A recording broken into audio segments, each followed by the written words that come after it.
Tirupati jail నుండి bullet గాయాలతో తప్పించుకున్న పుష్ప.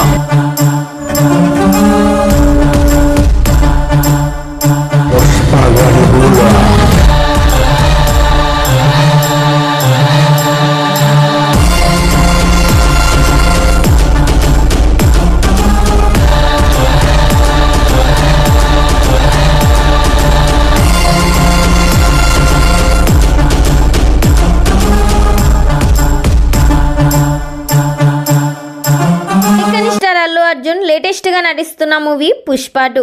ఈ సినిమాను December 5, 2024 పాన్ ఇండియా లెవెల్లో రిలీజ్ చేస్తున్నారు. ఈ సినిమా షూటింగ్ ప్రస్తుతం హైదరాబాద్ లో జరుగుతుంది. ఐటమ్ సాంగ్ కోసం శ్రీలీలను తీసుకున్నారు. సాంగ్ కూడా కంప్లీట్ చేశారు. పుష్ప 2 రిలీజ్ డేట్ దగ్గర పడడంతో మూవీ ప్రమోషన్స్ కూడా స్టార్ట్ చేయబోతున్నారు. ఈ సినిమాలో అల్లు అర్జున్ కి మెయిన్ విలన్ గా అనసూయ, ఫహద్ ఫాజిల్, సునీల్ నటిస్తున్నారు. త్వరలోనే ఈ సినిమా నుండి ఐటమ్ సాంగ్ కూడా రిలీజ్ చేయబోతున్నారు. మరి ఈ సినిమా థియేటర్స్లో రిలీజ్ అయ్యి బిగ్గెస్ట్ బ్లాక్ బస్టర్ హిట్ కావాలని కోరుకుందాం.